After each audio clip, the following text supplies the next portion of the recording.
Good morning, everyone. Welcome to Grand Rounds. Just a quick reminder, Grand Rounds next week will not be in this space. It will be at the community room of the medical office building over on Jefferson because they're having some type of renovations in this room at short notice. So that's on Jefferson between Physicians for Children and Community Hospital on the 4th floor. Okay? And then we're back here the next week. All right, today's speakers are Dr. Rubina Ahmad and Dr. Ryan Fulton. Dr. Ahmad is a third-year resident at the Pediatric residency program here, counting down the days till graduation. She is a graduate of the University of Central Florida with a BSc in psychology. She went on to St. Matthew's University for her medical training prior to joining the Carilion residency. She will be moving on to Greenville, South Carolina for a private practice in July. During the last year, Dr. Ahmad has worked with Dr. Fulton on this project. He is her research mentor, and they have presented the findings jointly as a poster presentation here at the Carilion's Research Day and Annual Conference, as well as the iScreen Regional AAP meeting in Chicago. What is making that? Dr. Fulton is a practicing pediatrician at the Projuct office of the Carilion Pediatric practice since 2016. He is also a graduate of the Pediatric residency program here and trained at Edward Via Osteopathic School of Medicine. He has been the principal investigator of a grant-funded QI project, iScreen, through the AAP, and they've been working together. Thank you.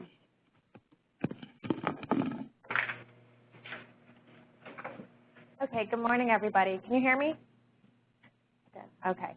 So my name is Rubina Ahmad, just as Dr. Parmeshwar said, and Dr. Ryan Fulton is my faculty mentor.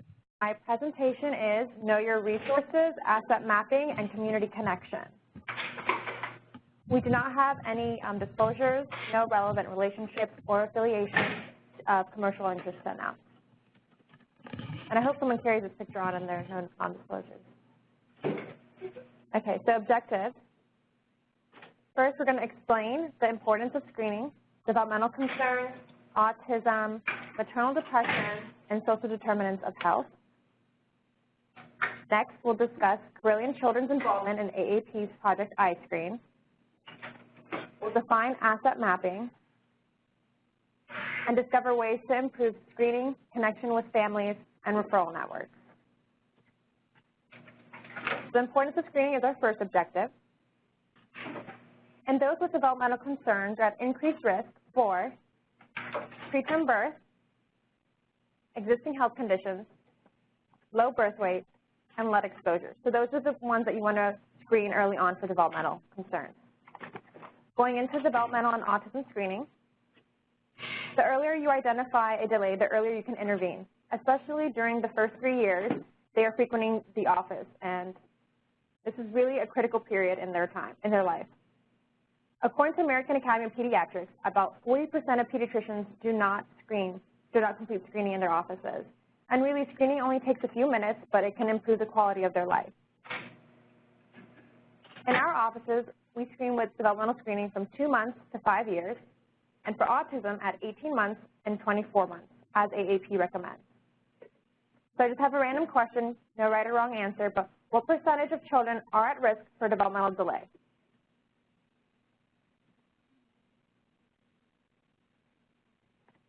Anyone take a guess? So, 25%, 1 in 4 children are at risk for developmental delay.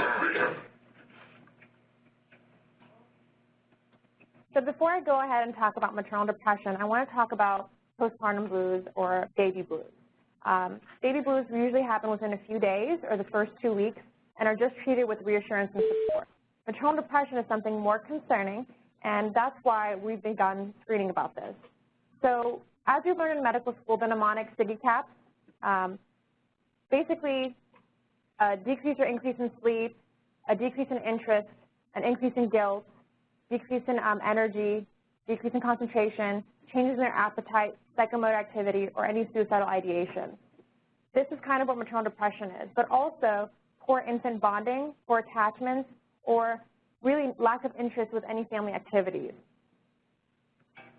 So according to the American Academy of Pediatrics, 10% suffer from maternal depression. And as we discussed, we're seeing the infants so frequently in their first year, first 6 months, that this gives us an increased opportunity to intervene. And we screen for maternal depression at 1 month, 2 months, 4 months, and 6 months. This is an example of the Edinburgh postnatal depression screen. Some of you might have received it in your email. There's many different examples and different ways of it, but this is the one that I've put up on here. I'm just going to read a few examples for you if you're not familiar with it. I have looked forward with the enjoyment to things, and this can range as much as I ever did or hardly at all. I have blamed myself unnecessarily when things went wrong. I have been anxious or worried for no good reason. I have felt so unhappy that I had difficulty sleeping. I have been so unhappy that I have been crying. Or more concerning, the thought of harming myself has occurred to me. So another question, if you were listening to my last slide or if you're already familiar with the Edinburgh postnatal depression screen, what question on the screen requires emergent mental health arrangements? Good job. So number 10, that's the one that you want to go ahead and call a crisis line for immediate crisis. This is an algorithm that we've gone ahead and put together and shows the screenings done, again, at 1, 2, 4, and 6 months. If it's green, it's good. That means they're already receiving treatment. If it's more of the yellow, it's mild to 10 to 12. You want to give some support, a handout, and also try to track them on a problem. If it's moderate, 13 to 19, you want to give a referral. We have dot phrases in place for that, handouts, or track a problem list. And if the referral department can, then a 1-week follow-up call. If the parent refuses any support, try to give them whatever handouts you can and discuss this with them, as well as track them on a problem list. That way you can do a 1-week follow-up. If it's severe, I've put it in gray here, that's more concerning. You want to give an urgent referral. Call the OB office. Follow up with the parent within 48 hours. And of course, number 10, that means it's emergent. Call the crisis line for immediate crisis. When we met with some other practices in Chicago for the AAP Project iScreen, we discussed the Edinburgh postnatal, and some of them were adding a number 11. And this was, if you're happier on the outside than in the inside. And really, this is just a conversation starter, because if they do agree to this, then you want to go ahead and try to give them some support. So maternal depression is a significant risk of early development, mother-infant bonding, and really family as a whole. Children of depressed caregivers are at increased risk of later mental health conditions, social adjustment difficulties, and difficulties in school. The lower the income, the increased risk that they have for maternal depression. Sometimes as a pediatric provider, we don't think about maternal depression as being part of our care to treating the infant. But what Virginia Medicaid has done is cover them through the maternal, infant, and early childhood home visiting program.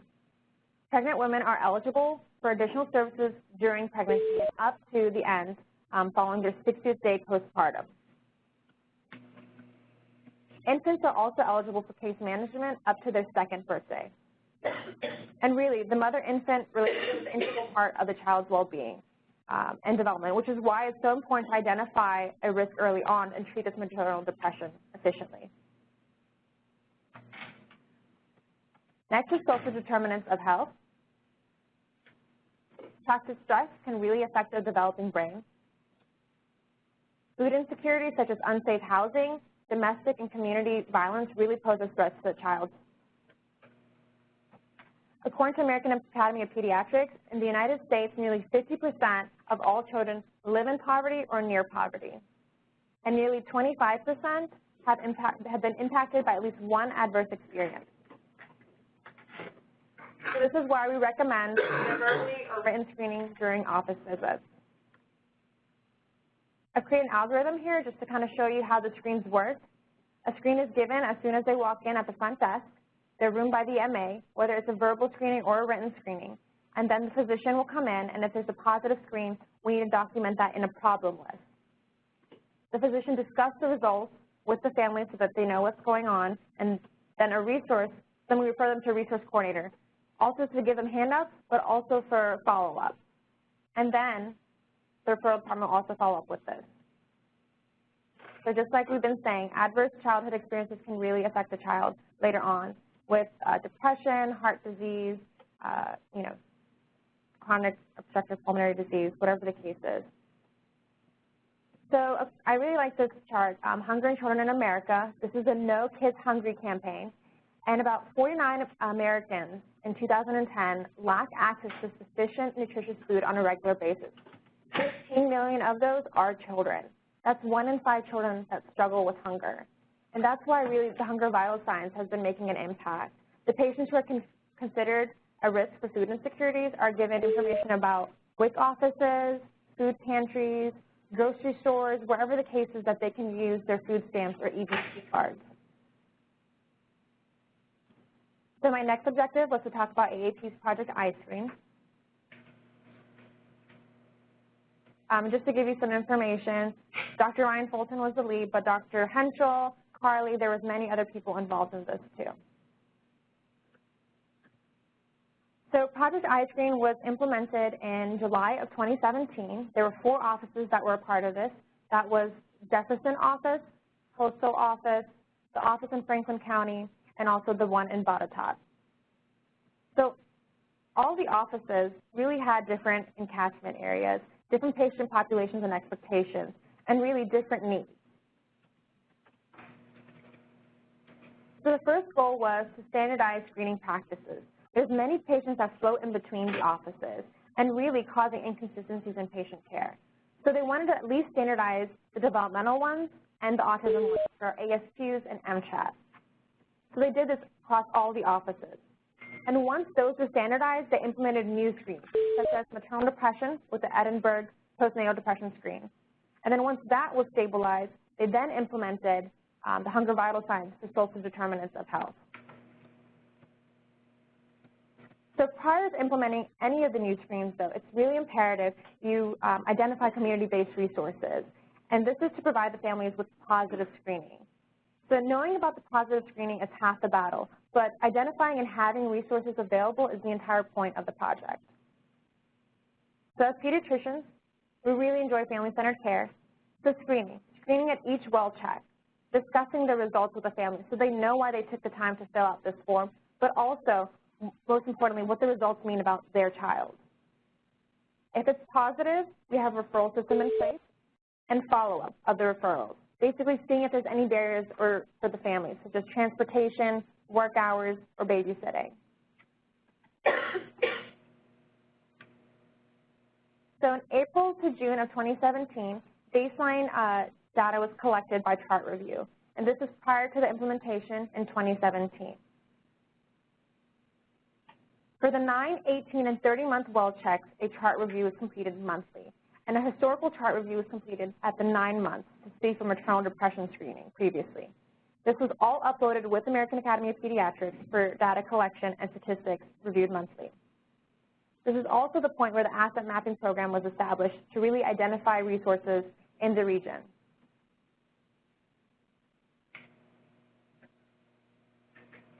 We had parent surveys that were collected at the beginning, middle, and end of the study. Parent opinions and their experiences of the screening. Of course, we used the Ages and Stages questionnaire for developmental concerns, MCHAT, the modified checklist for autism and toddlers, Edinburgh postnatal depression screening, and the hunger vital signs for social determinants of health. And really, the hunger vital signs were implemented over the last 6 months of this study. And as we discussed, the first 3 months were just baseline, so it's pretty staggered information.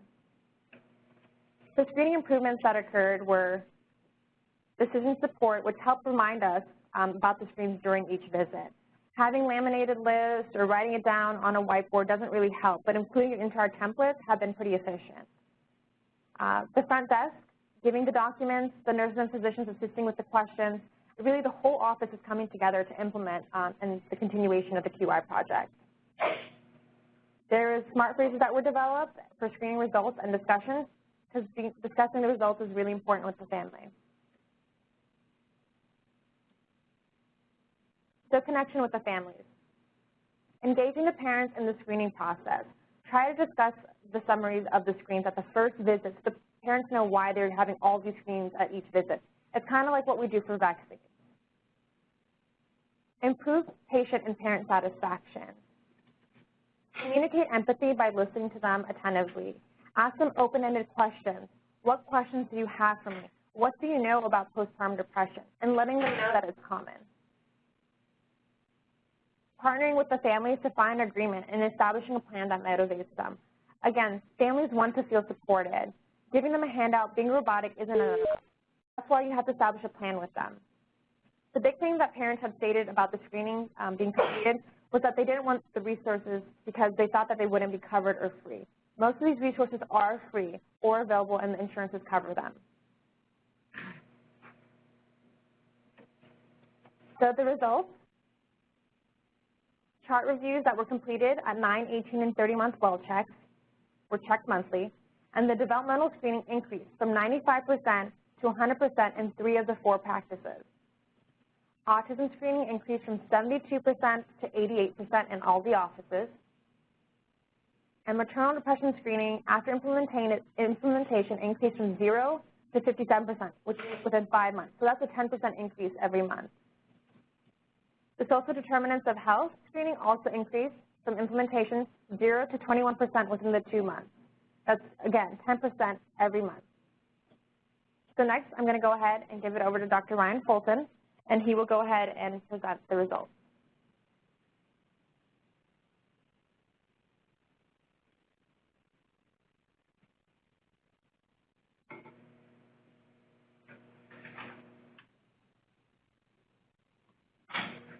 Okay, so I want to give a shout out to all the offices that have participated in this project. It's a very large project, and it involves everyone in the office, from the front desk staff to the nurses, physicians, to the care coordinators that are following up on these patients. And it's been a great practice. It's been a great project. It's been eye-opening to kind of see how the background of QI really works running this project and being able to kind of be on the forefront of this for the outpatient offices. So my job today is to discuss the results as they have so far. This is a year-long project, and we are currently in the last cycle of data collection. So as Ruby stated, we started the project with parent surveys. The goal that we had was we want to improve the patient satisfaction, because a lot of what we found with the initial discussion was, well, the parents don't have time to fill all these papers out. They don't want to fill out all these papers. They don't, those kind of things. So a good part of the project was to see how the parents responded over time. The final parent survey will be handed out in this upcoming month of June, and we'll be able to have final data to kind of give you guys hopefully another grand round on once the project is finished and what the final results were. But in the meantime, we have baseline and midpoint data which shows some significant improvement. So if you look at the first on the top left, that's referral and resources help.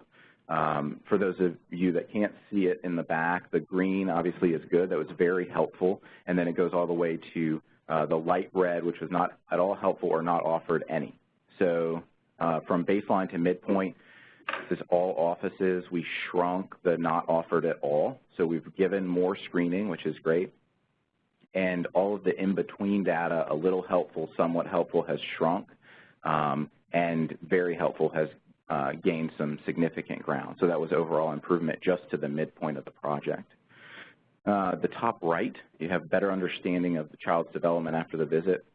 What we see there is a great deal, which is the green, was pretty much the same across the board, but we shrunk a little understanding, not at all understanding, so we're improving slowly. Again, the goal would be to have most of it green in the final parent survey. The bottom left, are you better able to take care of the child's health now that you have this information? A great deal also gained some significant ground there. And then overall, rating the care of the visit. So how did doing these screenings impact you as a parent? How did it impact your child's health as you're seeing it? And we saw some significant improvement across all practices, going from the best, which is in the green, gaining significant ground, and then shrinking above average and average. So it's great that we never had below average or worse, but we're shrinking those mediocre ratings and getting more best results. So this is our QI run charts. And to give you just a baseline, just looking at the key, the goal was 90%, and we're going to go through each screening, but this is the developmental screening. The goal is the flat dotted line that's kind of burgundy color. Then the Carilion Body Top practice is the purple dotted line. The Postal Drive office is the red line. And the light purple bluish line is Jefferson and Franklin. Jefferson and Franklin were combined primarily because Franklin office is a little smaller and they don't see the volume. So we wanted to have some significant visits. So we combined those two offices. When you see the teal line, that's all practices. So like Ruby discussed, we are one of 20 offices across the nation that are participating in this project. We are actually the largest group participating in this project with 4 offices. Duke is number 2 with 2 offices participating. So you can see that there's most of the offices started really high with developmental screening, and we've had some wax and waning, but overall we're above goal, so that is good.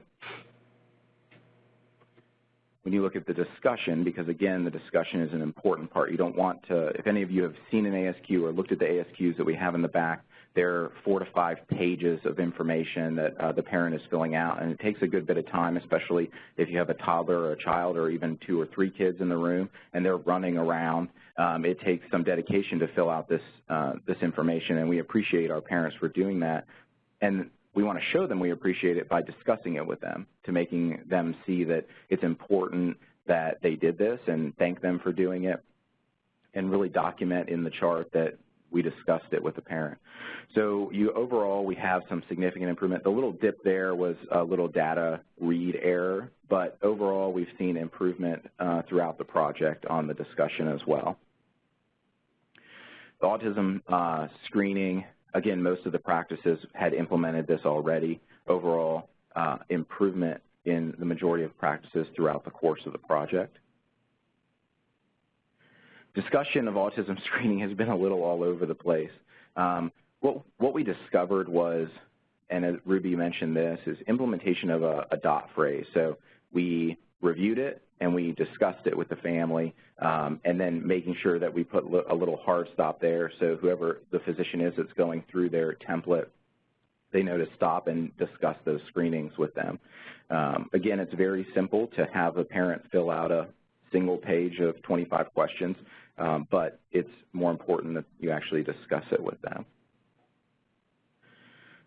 So this is the one that this one and the next one that we're most excited about. The maternal depression screen no one was doing. We implemented this, and all practices overall. Ruby's numbers were from about 2 months ago, and we've seen some increase. Most of our practices are at 60% screening or above. And since implementation, that's some significant improvement, which we're really excited about. A lot of what we found was positive maternal depression on people that you don't think are depressed, people that come in and they're energetic and they're having a good time, and they mark, they get a 13 or 14 on the score, and then you ask them about it, and they just start crying in the office because they're so happy that someone is addressing it, that you're talking to them and telling them that it's a normal thing, that moms go through this all the time. And normalizing it is what's really helped. We also have families that will come in, this is their 3rd kid to the office, and they'll ask, when did you start asking about that? Because I know that at least with my first pregnancy, I would have marked almost all of those as yes. And I think that it's great that you're screening for this now. So the social determinants of health we struggled with for a period of time, trying to figure out, as you guys saw, most of the offices were doing developmental, most of them were doing MCHAT. we wanted to make sure we implemented maternal depression primarily because of the project, but also because of the scorecard measure.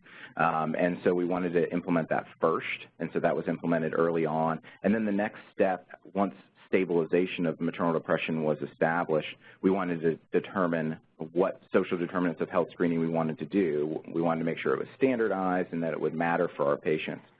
So we went ahead and did the Hunger Vital Signs questionnaire, which, again, we thought would be, we'd pick up a few, but we didn't know that it would have the impact that it really has. Again, this screening, we're seeing that after implementation, the majority of practices are shooting up with improvement and screening at excellent numbers. And what we're finding is that, again, like the maternal depression, there's people that you're not thinking have issues with finding food that look put together and are coming in and have everything going for them, and then they say, listen, I can't find food and I'm worried about, I'm feeding my kid before I'm feeding me, which is good, but we're still worried about the mother, especially those new mothers. So we developed what Ruby will talk about next, is we wanted to not only screen these people, but once you screen them, you have to have something to give them. You have to have a resource for them to have. And so with Ruby's project, we were able to provide resources to these positive families, and just like the maternal depression, we're having families that have everything together that aren't positive on the Hunger Vital Signs, but they're like, I had no idea that people in our area are dealing with this. Like, it's really putting it to them and saying, listen, this is not a third world country issue. This is a United States issue. We're having kids that aren't eating. We're having parents that can't feed their babies and spreading out the formula because they don't have enough money to buy food. So in conclusion, what we found with implementation of inter-office screening was we improved documentation by the physician and the nursing staff of these screening items. We improved identification of the families that had positive screenings, and we also have been working on following up. What we discovered through this project on the things that we thought we had a good handle on, the development and the autism screening, we have so much work to do as far as to follow up. We need staff to make sure that we're checking up on these patients, following up in a month. We have to make sure that we're getting them into physical therapy, early intervention. We have to make sure that we have enough people in the office to review these positive screenings and really help them along the way, because we see them frequently early on in their visits, especially the babies. We're seeing 1, 2, 4, 6, but even between, a 6-month to a 9-month visit, if they're developmentally delayed, then you're looking at 3 months till the next time you see them. If you didn't make a phone call, and a lot of us in private practice or in community practice, we're so busy, we're seeing 30-plus patients a day, we don't have time to put in a phone call to every positive developmental screen. So having the staff and resources there to really help us with that is imperative. Then we also were able to identify multiple future improvement projects. So we're taking what Ruth's done, and she'll discuss that here in just a second, and we're really implementing that in the advocacy rotation here at the residency. So the interns that come in this upcoming year will take part of Ruby's list, and they will update it. They will call all of the resources. They will look and Google. Ruby's put together a nice little algorithm of how to do it, and they will find more resources, new openings, changes to hours in food banks, all those things. They will also be given an additional part of the list. So there's many things that we don't have. Utility assistance, women's shelters, those kind of things that would be great to have resources for our patients and their families. And so that's going to be part of the residency advocacy rotation in combination with quality improvement. And then we're also hoping to make that into the residents' quality improvement project that they'll be implementing throughout their 3 years here. The next project that we're working on also related to this is a barrier that we found was that yes, when you come in for a 9-month visit, you have tons of paperwork to fill out as a parent. You're filling out ASQ and an MCHAT. If you're filling out an ASQ and a maternal depression screen, sometimes it can be overwhelming. So the solution that we found was to make everything electronic. So I'm in the process of working with TSG currently to convert all of our screenings electronically, send them out via MyChart a week before the visit, and have the parents fill them out. That once the parents have them filled out, they'll electronically populate into an EPIC flow sheet that will be able to be added to our templates. And so we'll be able to have positive screenings immediately without delaying the visit, and that will open up time to discuss the positive screenings or open up time to discuss other things if they're not positive. The future of the project. So we hope to continue to unify our physician participation not only within our group, but also stepping outside pediatrics, going to family practice, going to psychiatry, going to all those different practices that see kids and showing them what we've done and showing them the improvement and hopefully implementing it at those offices. We also ease of access of screening. So it's great to have electronic versions of screenings, but when I'm talking to someone who doesn't have food, they probably don't have internet access either. So we're getting tablets for our offices to allow them to fill those out electronically and auto-populate again into our notes. We also want to improve tracking referrals. What we've discovered was, like I discussed before, is it's hard to track all these positive screenings. So we're working with, again, TSG to develop EPIC lists and smart phrases to better track these positive referrals.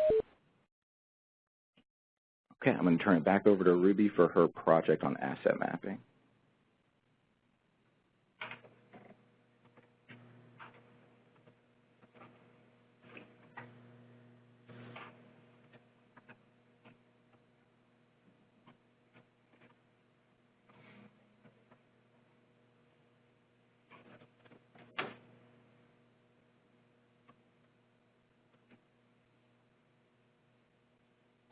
It's red. Can you hear me?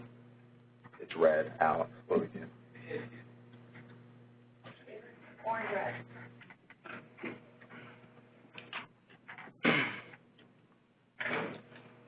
If I talk louder, can everyone hear me?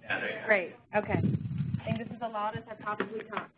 I will try my best. Okay. So asset mapping is a project that I was working on during my research month. To give you a little bit of background, this thing. You're not. Not loud enough? Well, you're not coming through. People on the phone can't hear you. Not the best.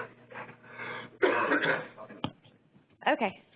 So the same 4 outpatient pediatric clinics that were used in the project iScreen were the same 4 outpatient pediatric clinics that I used for my project. Asset mapping really provides resources that can be depicted on a map. The parameters included resources, skills, and experience available to the community. So, can you give me an example of an asset that would be beneficial for our patient population? We listed a few, but I'd like to know what you guys would think as an asset. Medical students first, and then residents and attendings.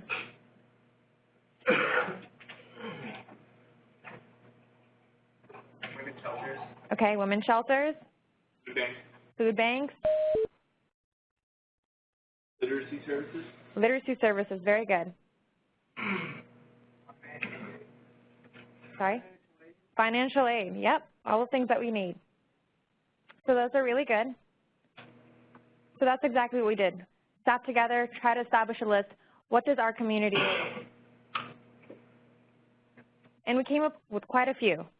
Food pantries, shelters, grocery stores, gas stations that have groceries, pharmacies that have groceries also, police stations, fire stations, libraries, social services, health departments, especially those with WIC offices, and then doctor's offices, urgent cares, and hospitals, where their nearest hospital would be. A preliminary search was done on each asset group using preset internet search criteria. Each resource was confirmed in regards to location, phone, and the counties covered. Counties covered would be in regards to food pantries, shelters, because those are county provided.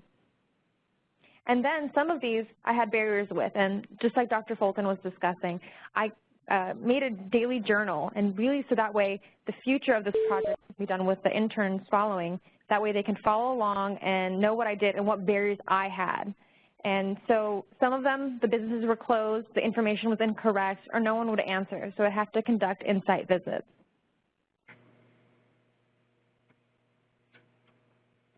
The results, so we had pediatric clinics that developed standardized surveys, and if a concern was identified, then a list was provided. And I actually have some of those lists with me, and also the 4 outpatient pediatric clinics should have those as well.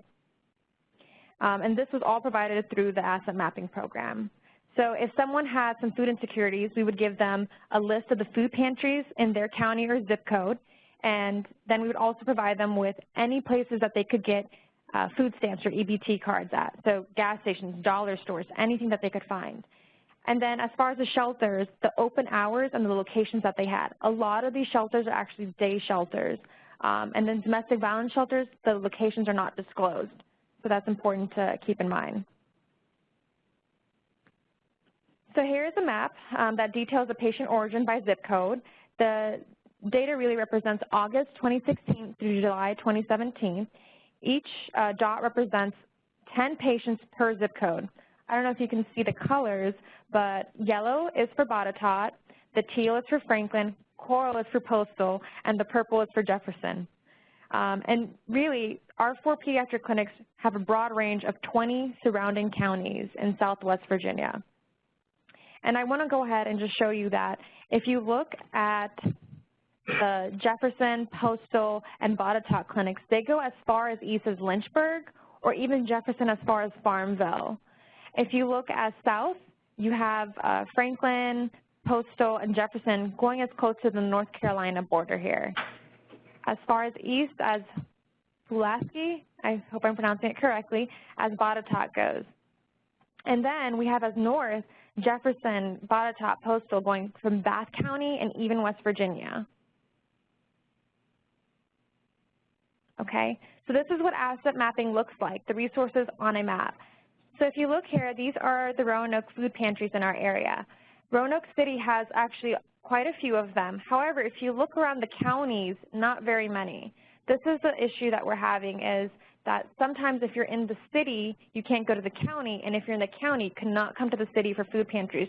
Only a few places allow it. And again, these food pantries have certain days that they're open and certain hours. So that's important to keep in mind, and all of these are listed in our resources. These are the Roanoke shelters, quite a few in the city, but then as you get further out, not very many. And again, a lot of these are day shelters. Not many are women and children. The domestic violence ones are not listed because it's an emergency situation and they need to keep that disclosed. Next, we have Botetourt County and their groceries. If you look, Daleville has quite a few. If you get further out, Fincastle and Buchanan? Okay, Buchanan. Gosh, I was close. Okay, so they have a few in there. But if you look at the 630 sign, if you look all around, it would take 30 minutes to get to your nearest grocery store. And so that's important to remember, that a lot of these families have to drive quite a distance just to get to any grocery store. So where would you go for food if you didn't have a traditional grocery store available to you? Students, residents. Sorry? Convenience store, okay. Dollar Tree, yes, very good. And that's kind of what our families are doing. They're going to their nearest gas stations, and a lot of these gas stations don't accept EBT cards or food stamps. Not 24 hours like we have our CVS here, so you can't really get anything there. They're going to dollar stores because they do accept food stamps there, and you know, that's just to keep in mind, especially I came from a bigger city. It's, you know, harder to see that here. So the next steps of our program, referral networks. Dr. Fulton was talking about this, and really we want to develop a relationship with the network. So 2in1.com, United Way, we want to reach out to them, have a two-way communication so we can develop shelters and financial assistance, but also have an ongoing list that is constantly updated. We want to branch out to Feeding America so we can get in contact with their food banks and know their food pantries per area. There's 2 food banks that cover our entire 20 range of counties. And so talking with them would be great to keep our list updated. Developing relationships with community to show them improvements that we're working on, flyers, pamphlets, clinic websites so they have easier access to it if they have internet, or any other social media. And we've been working on the referral improvements. So logging the referrals, Excel, Epic List, or Logbook, whatever the case is, we really need to log these referrals. A referral release form.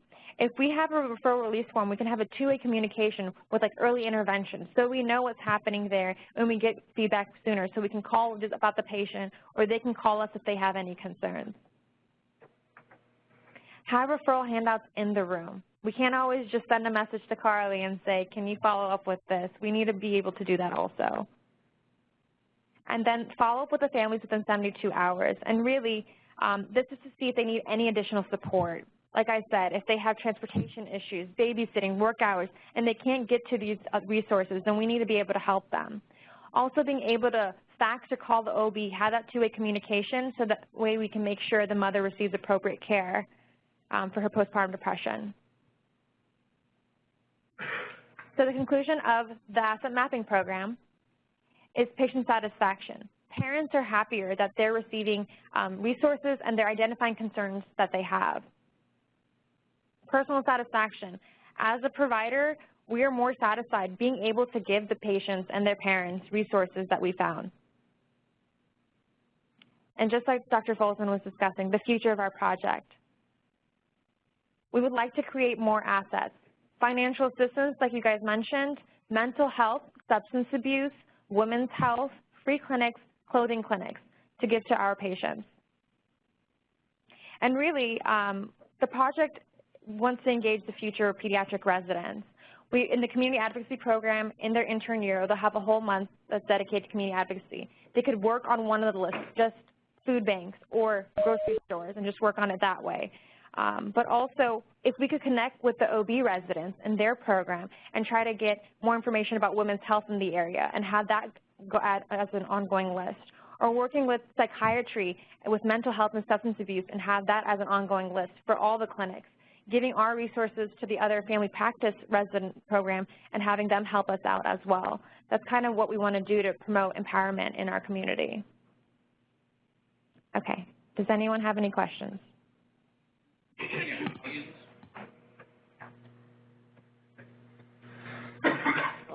Okay, thank you for a very impressive Grand Rounds, and I can't tell you how impressed and proud I am of the work that you've done and the continuing work in the community. Mm-hmm. This is what we should be about. This is, you speak to our community and you show how large our community is. A couple of questions that I do have about your ongoing projects. Have you thought about reaching out to things like Healthy Roanoke Valley to see if we could get community health care workers to come in and do some of the work that would be required to make sure that the families have follow-up or get to their appointments or do anything like that? We haven't yet. We haven't yet. There was, I didn't know that resource was available to us. We did meet with somebody just a month ago at one of the Carillion's Grand Rounds, and that was, they were saying that we can help you with the resources, and we got their contact information, so we're reaching out to them as well. So the outreach department here, Shirley Holland, would be excellent at hooking you up with things like Freedom First, who would do financial empowerment for the people who screen who need that. And also, you might want to consider writing a Robert Woods Johnson grant to help you actually fund the way that you want to build this out. It's perfect for that kind of thing.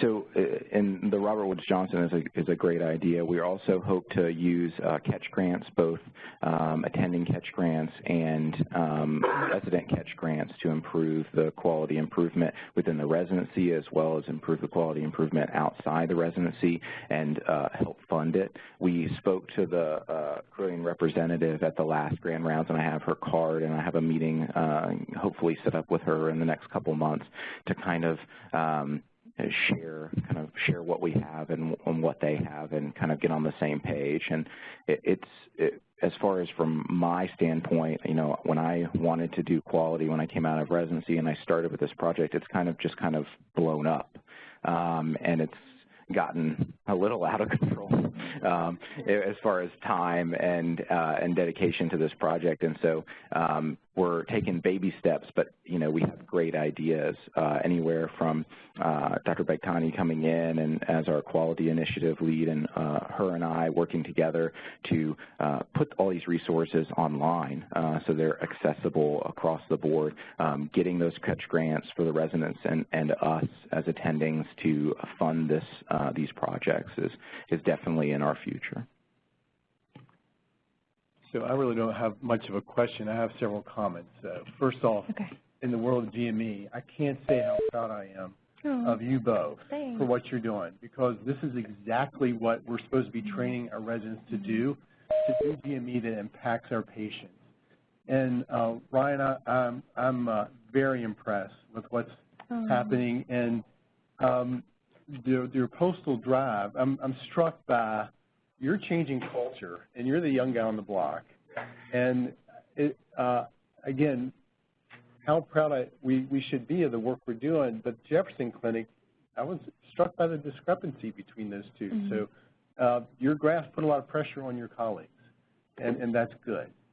But finally, I think this really just amazingly fits in with what we heard last night. I was so struck by your map of the impact of Carilion General Pediatrics and its footprint on our area, and the opportunity we have to impact the health of the children we serve in a united way. So if we don't look at ourselves as 4 different offices or whatever, but a combined effort, you guys are impacting a huge number of children in our area. So again, it's just amazing. It's great work, and yeah, I'm really very pleased with what you presented. Well, thank you for your kind comments.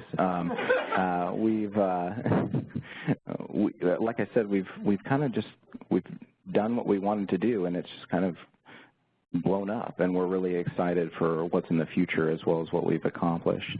The reason we separated the 3 offices and then Franklin combined is we really knew that the needs were very different. The patient populations are very different. The serving structure is very different. The expectations of the patients and their families are very different. And so, you know, overall, we've seen some significant improvement: maternal depression, hunger vital signs, screenings that weren't implemented prior in all offices. So I'm really proud of all the docs that are out there working, and they're working hard, and we have a limited time with the patient, and to dedicate that time to this screening, as you've seen at the first couple of slides, how important identifying hunger is, how important identifying maternal depression, development, all these things are important to identify. So as a pediatrician, as a primary care provider, you have to pick and choose what you use and what you talk about in that short 15 minutes of a visit, and these are impacting so many people that it's imperative that it's reviewed. Any other questions in the room? We've got a couple of minutes. We can unmute the phone. If you're on the line and you do not want to ask a question or make a comment, just please put your phone on mute now. The conference is now in talk mode. Somebody hung up. They couldn't handle the pressure. Anyone have a question or comment on the phone for our presenters? So I do. This is Alice Ackerman. I'm delighted to hear, Ryan and Ruby, what your project has been. I've heard a little bit about it before, and I echo the comments that have been made in terms of support and what a wonderful thing you've done.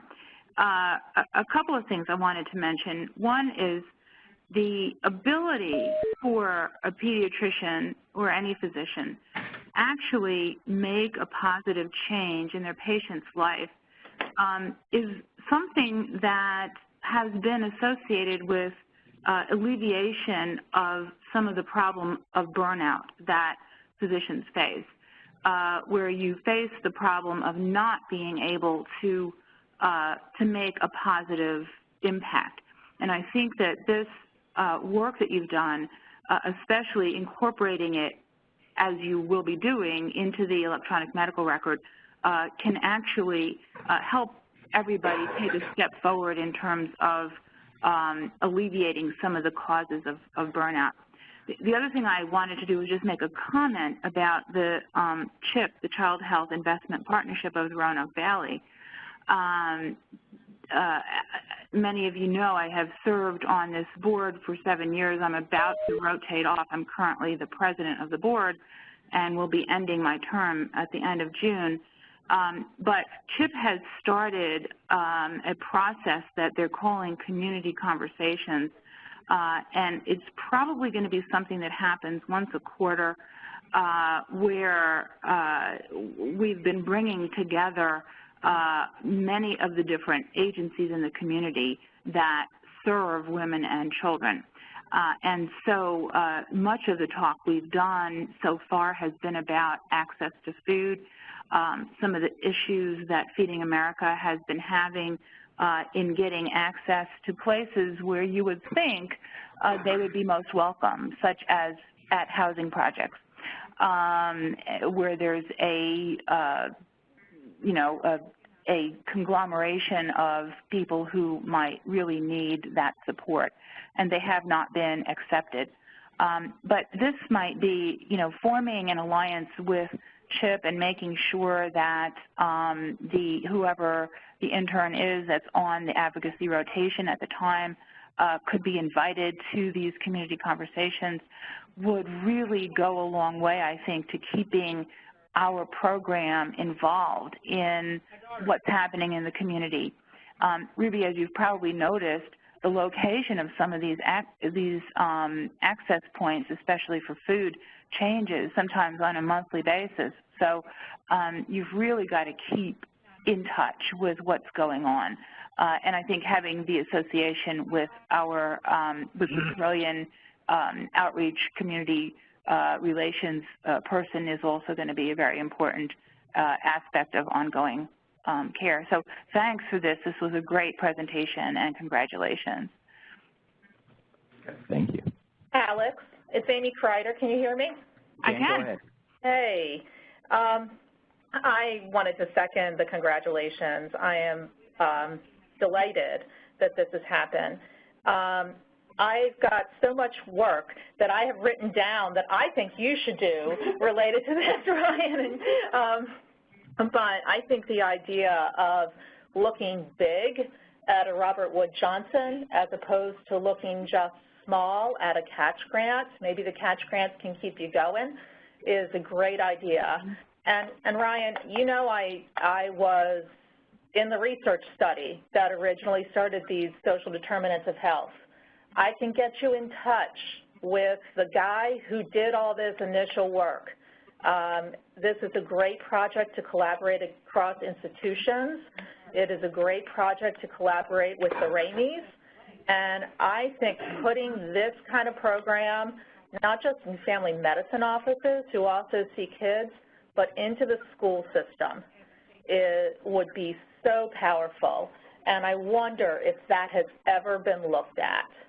And that might be your hook for a unique program that, as Kim mentioned last night, we can really track Roanoke data in a way other health systems cannot. So congratulations. And man, I have a list of suggestions that you probably roll your eyes at, but you can take them or leave them. Thank you. I think that those are all great ideas. I'm sure I won't be able to step in the door without you meeting me at my office to share that list with me. So I'm excited about that. The other thing that while you were speaking about the school systems, adolescent medicine is within our, our area as well, and we have many great nurse practitioners working there and in the school systems that would probably benefit and help us along the way with some of these resources. Yeah. And a great thing, training for providers. You were able to do that a little through the test, but maybe work having your advocacy residents work on handouts for providers that are things like, how do you put your kid in a timeout? What do you do?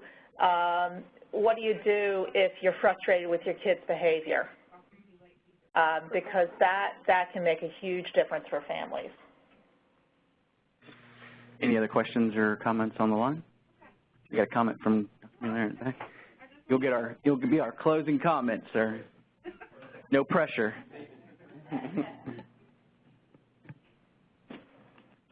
So I'm going to have a meeting with Dr. Dunsmore in just a few minutes. And one of the things we've been struggling with in our section has been the challenge she has placed before us in terms of academic RVUs. And I think this is a great example as we transform what we do. Ryan, I'm thinking we really are evolving into an academic program, and that includes all of us from general pediatrics through the specialties. So that's number one, is this is right on track with rebalancing what we do as physicians in this environment. The other resource that I would point out, although they're relatively young, is the School of Public Health at Virginia Tech has 2 tracks, infectious disease and public health education. And this fits quite nicely with public health education. And we're doing a grand rounds in July. It'll be a group of us, but one is Kathy Hosick, who her background is nutrition and public health, and she has a lot of experience in some of these topics, and so we have great resources in our backyard that we haven't tapped into as well. And this is a great presentation. I appreciate it. Thank you. I've worked with Harsha with QI, as well as she's taking over for PJ for the medical students as well. And we have tried to implement this not only with the residency through advocacy, but also as the medical students rotate through on their pediatric rotation. Hey, are you interested in doing pediatrics? Are you interested in quality improvement? And trying to loop them in and also include them in our research and project, because they have some time to put towards this, put a name on some posters and put a name on some papers, and that would benefit them as well. So we're definitely looking forward to including them in the project. Okay. Thank you all very much.